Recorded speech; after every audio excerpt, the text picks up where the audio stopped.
Hello dear students, today నాతో పాటు ఉన్నది సాగర్ మైత్రి and he is sub engineer in TSNPDCL and today I brought him to this session to interact with him and find out what are the nuances of preparation for sub engineer examination. Atle, how was his journey for preparing for sub engineer and after becoming sub engineer until now, how was his experience in the job? So ఇలాంటి కొన్ని interesting things అన్ని కూడా మనము discuss చేద్దాం. And I hope talking with him, ఈ interaction చూస్తూ కూడా మీకు కూడా అంటే మీ పర్పస్ అనేది ఇంకొంచెం క్లియర్గా డిఫైన్ అవ్వడం, కొంచెం మోటివేషన్ అనేది స్ట్రాంగ్ అవుతుంది. సో ఈ విధంగా బెనిఫిట్ అవుతుందని చెప్పేసి I thought to make this session with Maitreya. So we will welcome Maitreya. Hi Maitreya, thank you for joining. Yeah,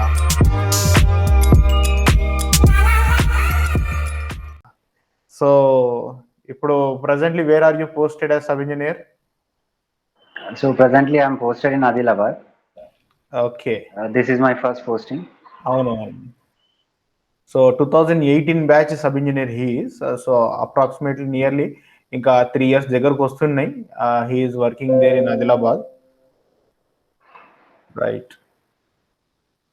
అయితే జస్ట్ మనం అంతా ప్రిపరేషన్ స్టార్ట్ చేయడానికి, ఇదంతా కూడా డిస్కషన్ స్టార్ట్ చేయడం కంటే ముందు some interesting things about you, అంటే ఎస్పెషల్లీ యువర్ ఎడ్యుకేషనల్ బ్యాక్గ్రౌండ్ గురించి అడగదలుచుకున్నాను. So you are sub engineer అంటే బేసిక్గా your basic qualification is diploma. So diploma చేసానంటే అసలు first tell me, where did you do your diploma? నా డిప్లొమా నేను మాసపెన్ కాలేజ్లో చేసిన, మాసపెన్ గవర్నమెంట్ పాలిటెక్నిక్లో. రైట్. ఓకే. ఓకే, సో ఇప్పుడు 10th క్లాస్ తర్వాత నువ్వు డిప్లొమా తీసుకోవాల్సి ఎందుకు వచ్చింది? ఎందుకంటే అప్పటికైనా ఇప్పుడైనా కానీ ఒకటే ఫ్లో. 10th క్లాస్ తర్వాత జనాలకు కనిపించేది ఇంటర్మీడియట్ ఒకటే మంచి రూట్, డిప్లొమా కాదు అన్నట్టుగా ఒక kind of apprehension. But still నువ్వున్న సిచ్యువేషన్లో నువ్వు డిప్లొమాకి ఎందుకు వచ్చావు? Who has suggested you? అసలు డిప్లొమా వైపు ఎందుకు ఆలోచించావు అసలు 10th క్లాస్ తర్వాత? ఓకే, సో ఇదంతా 9th క్లాస్ ఎండింగ్లో స్టార్ట్ అయింది. 9th క్లాస్ అయిపోయిన తర్వాత మ్యాథమెటిక్స్ కొంచెం నాకు కష్టంగా అనిపించడం స్టార్ట్ అయింది. 10th మ్యాథమెటిక్స్, కోఆర్డినేట్ జామెట్రీ, అందులో ఉన్న ఫార్ములాస్ అవన్నీ గుర్తుండకపోయేవి. సో 10th అయిపోయిన తర్వాత మ్యాథమెటిక్స్ నాకు రాదు అన్న అజంప్షన్లో ఉన్నా నేను. సో నాన్న నాకు 2 ఆప్షన్స్ ఇచ్చినారు, ఐదర్ పాలిటెక్నిక్ వెళ్ళు లేదంటే బైపీసీ తీసుకో అని. అండ్ డ్రాయింగ్ నాకు అంత సరిగ్గా వచ్చేది కాదు, సో కాబట్టి బైపీసీ చూస్ చేసుకోలేదు. సో పాలిటెక్నిక్ చూస్ చేసుకునే టైంకి పాలిటెక్నిక్ అంటే ఇంజనీరింగ్కి ఒక ఫస్ట్ స్టెప్, అందులో కూడా మొత్తం అంతా మ్యాథమెటిక్సే ఉంటుంది అని మా నాన్నకు తెలియదు, నాకు తెలియదు. సో జాయిన్ అయిపోయిన తర్వాత అందులో కూడా మ్యాథమెటిక్స్ ఉంటుందని అర్థమైపోయింది. చాలా స్ట్రగుల్ అయింది. సో మ్యాథమెటిక్స్ రాదు అన్న కారణంతో వచ్చిన, this was not a choice, by chance ఇందులో వచ్చి పడ్డా నేను. ఓకే, సో మ్యాథమెటిక్స్ ఉండదు అనుకొని డిప్లొమాలో జాయిన్ అయ్యాను. బట్ చూస్తేనేమో ఇది మ్యాథ్స్ కి ప్రతిరూపమైన సబ్జెక్ట్ తీసుకున్నాం. అండ్ దట్ ఎలక్ట్రికల్ ఎందుకు తీసుకున్నావు అసలు? ఎలక్ట్రికల్ నాకు చెప్పినా కదన్న, డ్రాయింగ్ లో కొంచెం ఇబ్బంది ఉండేదని. సో మా నాన్నకు కంప్యూటర్ సైన్స్ అంటే ముందు నుంచి కూడా అంత ఇంట్రెస్ట్ లేదు. నాకు 10th అయిపోయిన తర్వాత హైయర్ ఎడ్యుకేషన్ లో ఉండే ఆప్షన్స్ గురించి అంతగా తెలీదు. సో నేను మా నాన్నకు నా డెసిషన్ వదిలిపెట్టినాను. సో మై ఫాదర్ థాట్, అప్పట్లోనే 2008-9లో సాఫ్ట్వేర్ బబుల్ వచ్చింది కదా, అంత ఆర్థిక మాంద్యం అని చెప్పి జాబ్స్ అన్ని వెళ్ళిపోయినాయి. సో కాబట్టి he thought that computer science is such subject, అదంతా ఐటీకి సంబంధించింది, కంప్యూటర్ సైన్స్ కి సంబంధించింది కాదు అని అప్పట్లో మా నాన్నకు తెలియదు. సో కాబట్టి నాకు 3 ఆప్షన్స్ ఇచ్చినారు, civil, mechanical and electrical. And నేను కనుక్కున్న దాన్ని బట్టి సివిల్ అండ్ మెకానికల్ లో డ్రాయింగ్ ఉంటుంది, ఎలక్ట్రికల్ లో డ్రాయింగ్ ఉండదు. సో కాబట్టి నేను ఎలక్ట్రికల్కి వెళ్తాను అనుకున్నా. సో డ్రాయింగ్ నుంచి తప్పించుకోవాలనుకొని మ్యాథమెటిక్స్ లో పడ్డా. And actually where do you belong to? అసలు మీది ఎక్కడ తెలంగాణలో? And how did your schooling go? Wear did you school? ఇదంతా డీటెయిల్స్ చెప్పు. ఓకే, సో నేను బేసికల్గా మాది గద్వాల్. సో నా ఎడ్యుకేషన్ గురించి మేము మహబూబ్ నగర్కి వచ్చేసినాము some time around 2002 like that. 2002 నుంచి 2012 వరకు మహబూబ్ నగర్లో ఒకటే స్కూల్లో, ఫస్ట్ క్లాస్ నుంచి 10th క్లాస్ వరకు ఒకటే స్కూల్లో చదువుకున్నాను నేను, Nalanda Vidyalaya. So that's it. Okay. And after diploma BTech ఎక్కడ? నాది యాక్చువల్లీ డిప్లొమా అయిపోయిన తర్వాత నాకు మళ్ళీ చెప్పిన కదా మ్యాథమెటిక్స్ ఉంది అని అర్థం అయిపోయింది, ఇంజనీరింగ్ ఇక చేయలేను అనుకున్నా. So I started job searching. So డిప్లొమాలో ఉన్నప్పుడు నాకు ఏసీసీ కంపెనీలో జాబ్ వచ్చింది పూణేలో. ఓకే. సో అక్కడికి వెళ్ళిపోదామని రెడీ అవుతున్న టైంలోనే మా నాన్నగారు ఈసెట్ ఎంట్రన్స్ కి అప్లై చేసి పెట్టినారు. ఎట్లాగో జాబ్కి వెళ్తున్నావు కదా వెళ్ళి రాసురా అంటే పోయి వచ్చిన, కౌన్సిలింగ్ అటెండ్ అవ్వమంటే కౌన్సిలింగ్ అటెండ్ అయినా, గవర్నమెంట్ కాలేజ్లో సీట్ వచ్చింది. సో మళ్ళీ సేమ్ ఫాదరే ఫోర్స్ చేసినట్టు కింద మీద పడుకుంటే డిప్లొమా కంప్లీట్ చేసినావు కదా జాబ్కి ఏం పోతావులే, ఫ్రీగా సీట్ వచ్చింది కదా మాకేం డబ్బులు పెట్టాల్సిన అవసరం కూడా లేదు, పోయి 3 ఏళ్ళు చదువుకొని రాపు అని చెప్పి అక్కడ పంపించేసినారు. సో ఇక్కడ I went to Kakatiya University. Okay. కేయూలో వచ్చింది. అవును. Cool cool. So nice. So ఏ ఇయర్లో గ్రాడ్యుయేట్ అయినావు నువ్వు? Engineering 2018 pass out. 18 pass out. ఇట్లా గ్రాడ్యుయేట్ అయ్యి బయటికి వస్తున్నావు, అప్పుడే జాబ్ చేతిలో పట్టుకొని పోయినావు. యా. సో యా, ఇప్పుడు ఈ కాంపిటేటివ్ ఎగ్జామ్స్ కి ప్రిపేర్ అవటము ఇదంతా, ఈ ట్రాక్ అంతా ఎప్పుడు స్టార్ట్ అయింది? How was your mind set like during your BTech days actually? So BTech first second year లో నా టైం నుంచి డైరెక్ట్ లాటరల్ ఎంట్రీ చేసినారు యూనివర్సిటీస్ లో కూడా. అవును. నేను ఫస్ట్ ఇయర్ చదవాల్సిన అవసరం పడలేదు, డైరెక్ట్ సెకండ్ ఇయర్ నుంచి నాకు అడ్మిషన్ దొరికింది. యా. సో సెకండ్ ఇయర్ లో నేను కాలేజ్లో జాయిన్ అయ్యంగానే నేను అటెండ్ అయిన ఫస్ట్ క్లాస్ మళ్ళీ ఇంజనీరింగ్ మ్యాథమెటిక్స్. సో ఆ ఫస్ట్ క్లాస్ అయిపోయిన తర్వాతనే అనుకున్నా ఇంజనీరింగ్ పాస్ అయ్యేటట్టు లేను అని చెప్పి. అదే రోజు సాయంత్రం నాకు వచ్చింది కొత్తగూడెం క్యాంపస్. కొత్తగూడెంలో ఒక డిస్టెన్స్ ఎడ్యుకేషన్ బ్రోకర్ ఉన్నాడు, ఆయన దగ్గరికి పోయి నా డిప్లొమా సర్టిఫికేట్స్ పెట్టి నేను బీబీఏ కోసం జాయిన్ అయినా. Bachelor of business administration. ఆ కోర్స్ లో జాయిన్ అయ్యి నేనైతే ఇక్కడ చదువుకుంటున్నా, అది వెళ్తుందని నాకు నమ్మకం లేదు, సో నేను ఇది జాయిన్ అవుతా అని చెప్పేసి మళ్ళీ వచ్చేసిన.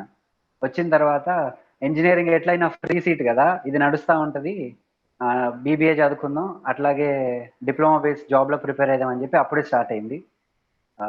నియర్లీ నాకు ఈ జాబ్ రావడం కంటే ముందు దగ్గర దగ్గర ఒక 10-15 ఎగ్జామ్లు రాసుంటాను నేను డిప్లొమా బేస్ పైననే.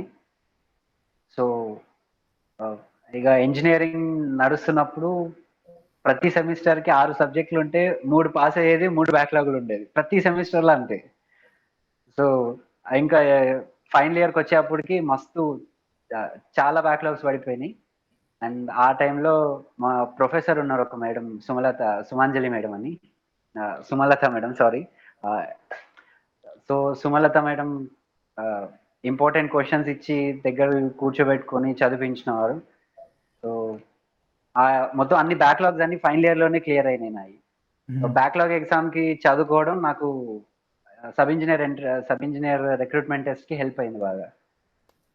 సో సబ్జెక్ట్ అంతా రివిజన్ అయింది, పాత సబ్జెక్ట్స్ అన్ని. రైట్, సబ్జెక్ట్ అంతా రివిజన్ అయింది. అందరూ సెమిస్టర్ లో చదువుకుంటూ వెళ్ళిపోయినారు, మర్చిపోయినారు. నేను చదవడమే ఫైనల్ ఇయర్ లో చదివినా కాబట్టి నాకు అన్ని గుర్తున్నాయి exam time. Okay okay nice. Okay. And next thing వచ్చేసి ఇప్పుడు డిప్లొమా డేస్ గురించి ఒకసారి మాట్లాడదాం. How where your diploma days like? అంటే ఇన్ కేసు ఇప్పుడు తిరిగి చూసుకుంటే నేను అప్పట్లో డిప్లొమా చేయకుండా నేను ఇంటర్ చేస్తుంటే ఎలా ఉండేది? అఫ్ కోర్స్ ఇప్పుడు నువ్వు డిప్లొమా చేసావు కాబట్టే based on that now you are in almost nearly ఒక సెమీ ఆఫీసర్ క్యాడర్లో ఉన్నావు యాజ్ అ సబ్ ఇంజనీర్గా, డిప్లొమా చేసావు కాబట్టి. అదే నువ్వు ఇంటర్ చేస్తుంటే ఇన్ కేస్ బీటెక్ మీద ఏదైనా జాబ్ రాకపోయినా కానీ ఇంటర్మీడియట్ మీద you would have settled as like bus conductor, అంటే కొంచెం క్యాడర్ తక్కువ, ఆ టైప్ ఆఫ్ క్యాడర్ వచ్చేది. బట్ లివింగ్ దట్ అపార్ట్, జనరల్గా అంటే కెరియర్ పరంగా కాకుండా to the life, diploma life అనేది ఏ విధంగా హెల్ప్ అయింది అనుకుంటావు? అంటే హెల్ప్ఫుల్ అయిందా? So how was your interpretation like? Actually job వచ్చే వరకు కూడా I was blaming my parents.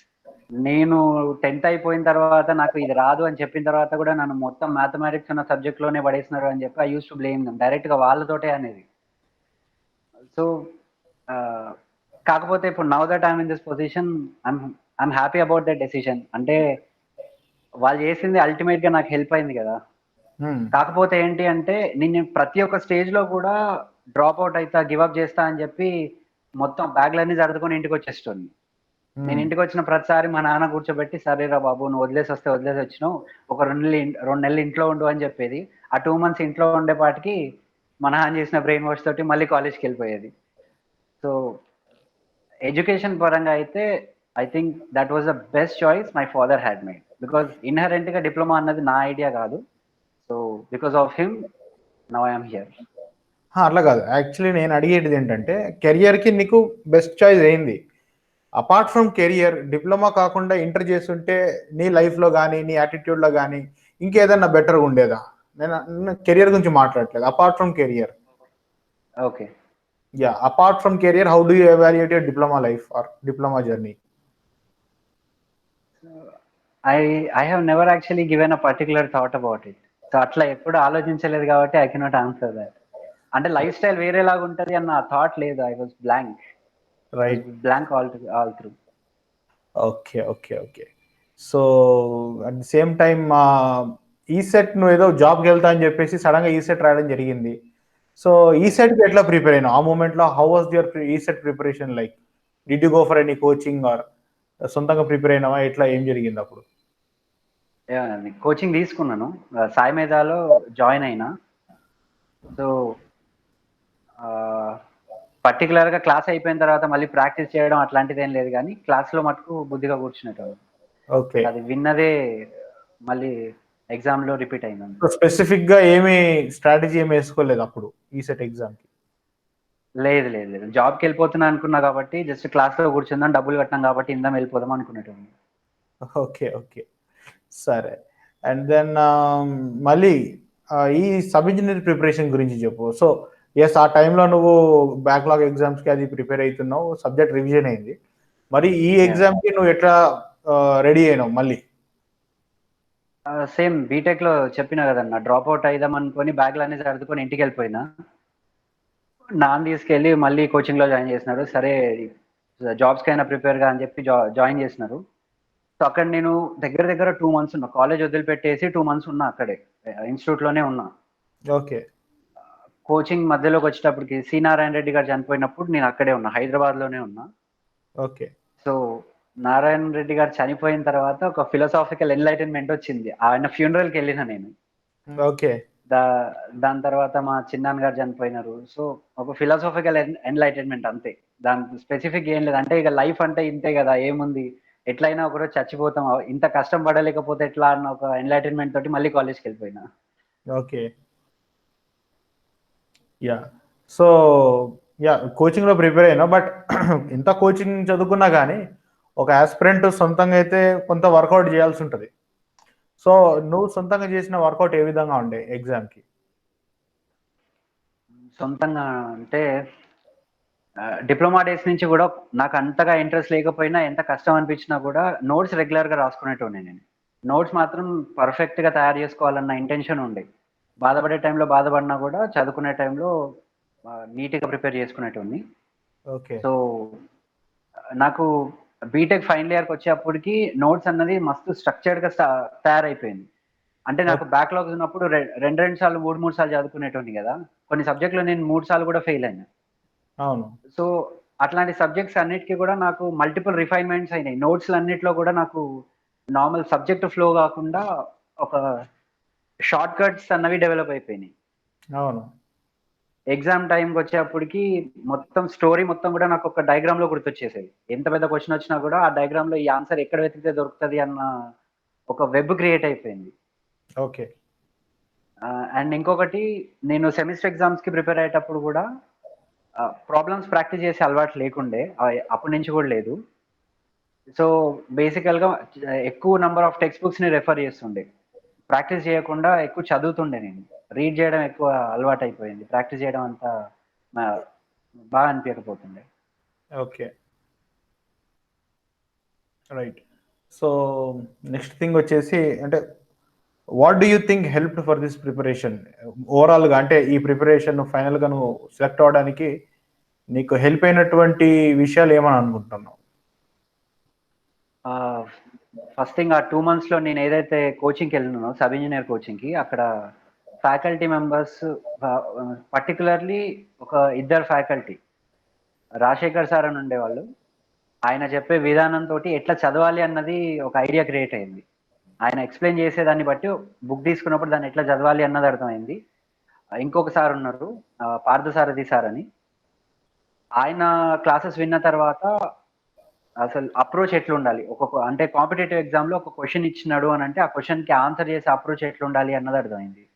So ప్రిపరేషన్లో దాన్ని నేను ఇన్స్క్రైబ్ చేసుకున్నా. చదువుకునేటప్పుడే చదువుకోవడం అన్నది రాజశేఖర్ సార్ చెప్పిన కాన్సెప్ట్స్ బేస్ పైన చదువుకున్నా. అండ్ కాన్సెప్ట్ని అర్థం చేసుకోవడం పార్థసారథి సార్ చెప్పిన దాన్ని బట్టి అర్థం చేసుకున్నా. Right. So then finally you are selected. So అప్పుడు ఎన్ని మార్క్స్ తో సెలెక్ట్ అవ్వడం జరిగింది, ఐడియా ఉందా నీకు? ఐ థింక్ 88 or 89 వచ్చినాయి out of 100. 88 or 89. Okay. So then ఇది ఇట్లా నువ్వు సెలెక్ట్ అయినట్టుగా నీకు ఎట్లా తెలిసింది? అంటే వెబ్సైట్ లో పెట్టలేరు అనుకుంటా. I think this sent mail అనుకుంటా కదా అప్పుడు. Yeah how was your feeling at that moment when you got to know that you are selected? First ఎవరికి చెప్పుకున్నావు, ఏం జరిగింది ఆ మూమెంట్ అంతా?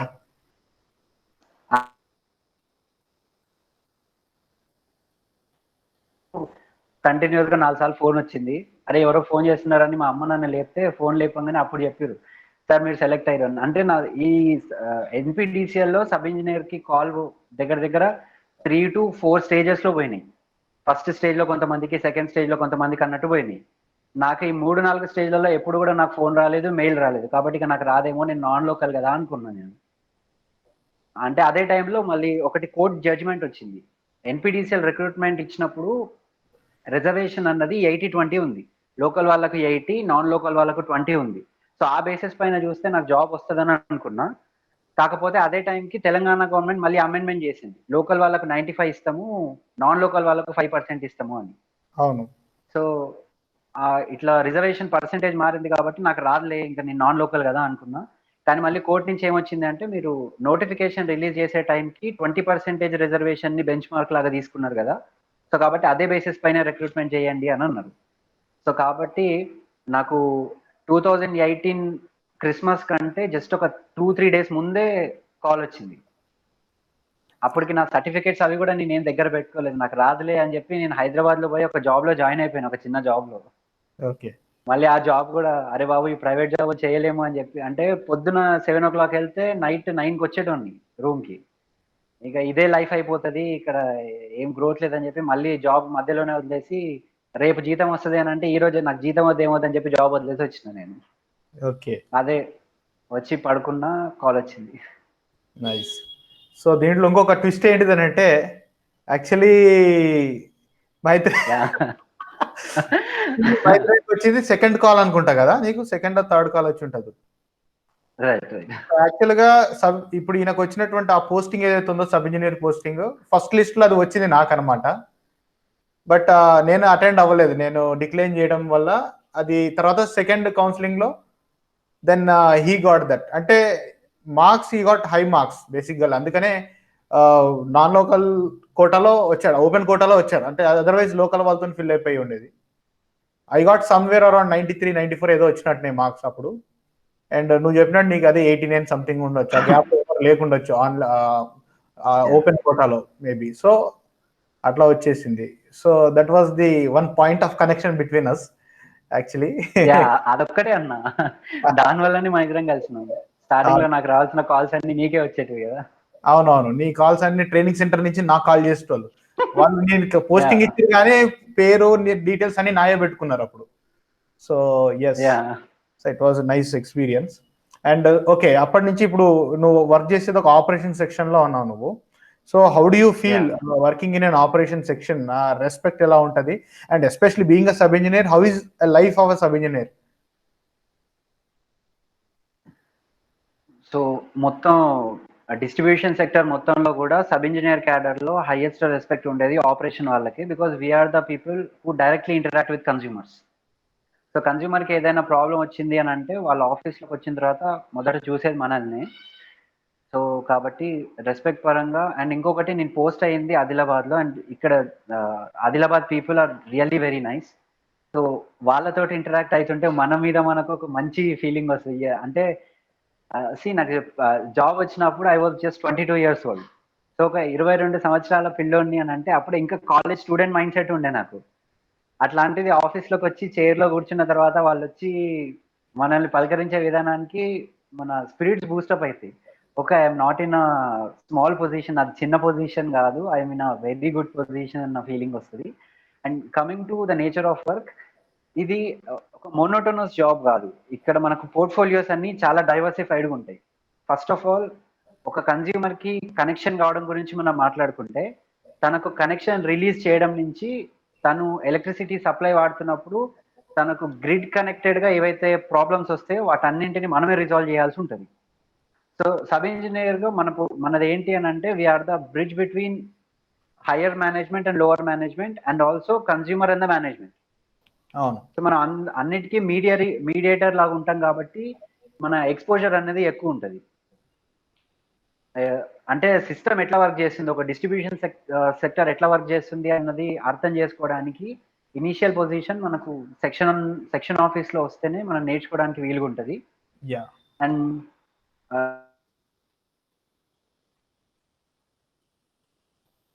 ఉంటాయి. ఐ కెనాట్ సే, ఒక మచ్చికి ఒక 2-3 చెప్పొచ్చు కానీ I cannot describe each and every work we have here.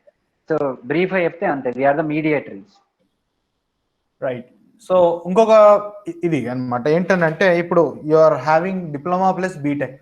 So diploma plus BTech అంటే డిప్లొమా మీద సబ్ ఇంజనీర్ గా సెలెక్ట్ అవుతారు. బీటెక్ అయితే ఏఈ ఎలిజిబిలిటీ ఉంటుంది, ఏఈ మీద సెలెక్ట్ అవుతారు. ఇప్పుడు కొంతమంది ఏం ఫీల్ అవుతుంటారంటే, నువ్వు సబ్ ఇంజనీర్ అయినా ఇంకా బీటెక్ చేసినావు కదా, ఏఈ కాలేదా, లేదంటే సంథింగ్ దిస్ కైండ్ ఆఫ్ ఇది వస్తుంటది.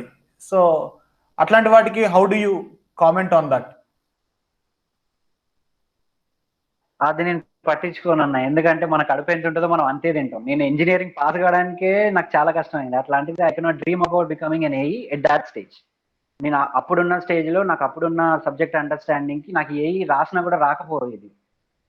కాబట్టి నేను ఎవడైనా అట్లాంటి మాటలు అంటే పట్టించుకోను. నాకు ఎంత ఉందో నాకు అంతే వచ్చింది అని అనుకుంటున్నాను ఎట్ దాట్ పాయింట్ 2018 లో నేనున్న పొజిషన్ కి.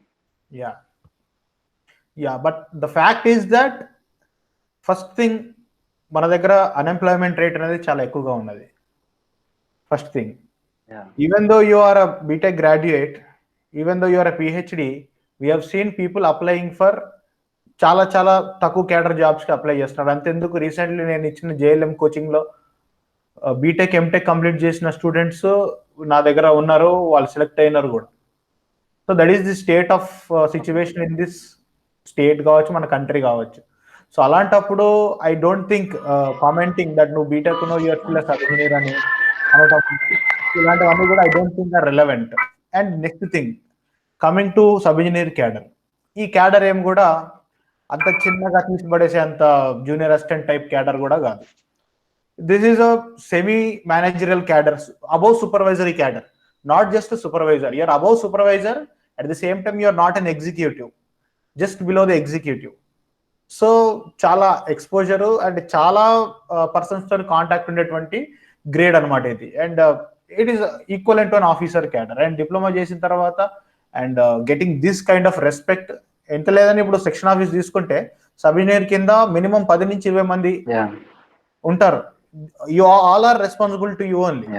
అంటే ఎస్, నువ్వు రిపోర్ట్ చేసేది ఏఈకి కానీ, బట్ డిఫాక్టో సెక్షన్ ఆఫీస్ లో చాలా వరకు మెజారిటీ ఆఫ్ ద థింగ్స్ ని హ్యాండిల్ చేసేది ఒక sub engineer. So obviously the respect కానీ అటెన్షన్ కానీ సబ్ ఇంజనీర్ కి ఎక్కువ ఉంటుంది. అండ్ అఫ్ కోర్స్ ఏఈ అనేది ఏంటంటే, whatever the sub engineer or whatever the cadre does, అదంతా కూడా reflected on the name of AE. So అందుకే ఏంటంటే రిస్క్ ఫ్యాక్టర్ అనేది ఒక ఏఈకి ఎక్స్ట్రా యాడ్ అవుతుంది. సబ్ ఇంజనీర్ కి ఏఈకి తేడా ఏంటిదని అంటే నేమ్, రిస్క్. అంటే ఏఈ అనే హోదా ఉన్నది, అట్ ద సేమ్ టైం ఇప్పుడు కింది క్యాడర్లో ఎవరు తప్పు చేసినా ఏఈనే కామెంట్ చేయాల్సి వస్తుంది. కానీ యాజ్ అ సబ్ ఇంజనీర్ గా నువ్వు తప్పు చేసినా కూడా నిన్నెవరేమన్నారు, హైర్ ఆఫీసర్స్ ఏఈని అంటారు.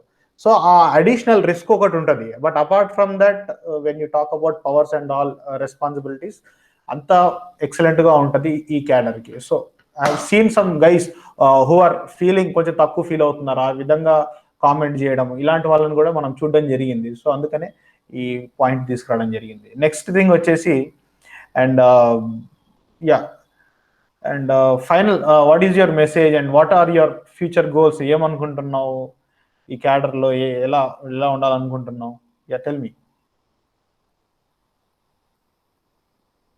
So basically I'm interested in to higher education. First of all ఒక డిపార్ట్మెంట్ నుంచి పర్మిషన్ తీసుకొని I want complete my masters, then after I want go for PhD. So ఎడ్యుకేషన్కి సంబంధించి ఇది, అండ్ ప్రొఫెషనల్గా I'm very much satisfied with this job. ఒకవేళ cadre పెరిగిన తర్వాత, ఐ మీన్ యాక్చువల్లీ నేను ఇప్పుడున్న పొజిషన్కి I don't think I can handle the responsibilities of an assistant engineer. అంటే ఒక మండల్ మొత్తంలో ప్రతి ఒక్క దాన్ని కోఆర్డినేట్ చేసేంత ఎక్స్పోజర్ నాకు ఇంకా రాలేదు. So I'm taking this as a training opportunity. ఇక్కడ ట్రైనింగ్ తీసుకున్న తర్వాత if time permits and also the luck permits, I want to go for higher cadre jobs. I want to try for higher cadre jobs. Nice. So okay, ఫైనల్గా ఇప్పుడు ఈ video చూస్తున్నటువంటి students ఎవరైతే ఉన్నారో most of them are aspirants for sub engineer ఎగ్జామ్కి aspirate చేసే వాళ్ళే. So what do you suggest them, what message do you give to them?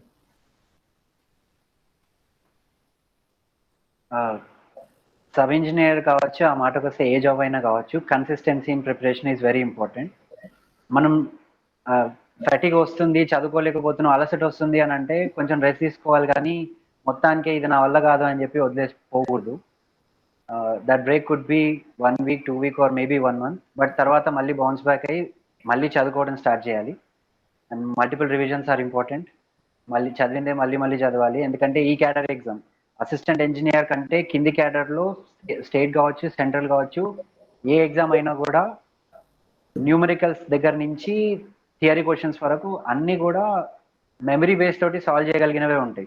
And SPDCL sub engineer was an exception. SPDCL sub ఇంజనీర్కి ఈ logic అస్సలు వర్తించదు. But apart from that ఇట్లాంటి కొన్ని exams ఉన్నాయి, 2-3 ఎగ్జామ్లు తప్పించి మిగతా ఎగ్జామ్స్ అన్నిట్లో కూడా చదివిందే మళ్ళీ చదువుకుంటే ఎగ్జామినేషన్లో అది ఇంట్యూషన్ తోటి ఆన్సర్ చేయొచ్చు. సో కాబట్టి consistency is very important. Exactly, perfect. Yeah, perfect. Consistency and intuition, these are the keywords what he said. So వీటి గురించి కూడా నేను అనేక సార్లు ప్రస్తావించడం జరిగింది. అంటే ద సేమ్ థింగ్ ఏంటనంటే, ఒక 100 మార్క్స్ పేపర్, 100 క్వశ్చన్స్ ఉన్నాయనంటే 100కి 100 ఎవరికి తెలియదు. నువ్వు హార్డ్లీ నీకు కరెక్ట్గా చూడగానే ఆన్సర్ తెలిసేది ఒక 20-30 ఉంటాయి. మిగతా అన్ని ఏంటంటే ఆ క్వశ్చన్ చూడగానే ఒక ఫీలింగ్ వస్తుంది, అది ఇదే ఆన్సర్ అయ్యి ఉంటుంది రవి అని ఒక ఫీలింగ్ వస్తుంది. ఆ ఫీలింగే మనల్ని డ్రైవ్ చేస్తుంది. మిగతా 60 క్వశ్చన్లకు కూడా, 60-70 క్వశ్చన్లకు కూడా ఆ ఫీలింగే డ్రైవ్ చేస్తుంది. ఆ ఫీలింగ్ అనేది రైట్ కావచ్చు, రాంగ్ కావచ్చు. నువ్వు ఒక రాంగ్ ఆన్సర్ని చూసి కూడా నువ్వు రైట్గా ఫీల్ అవ్వచ్చు. ఒక 10 క్వశ్చన్లు పెడితే ఫీలింగ్తోనే ఒక 4 కరెక్ట్ అవుతుండొచ్చు.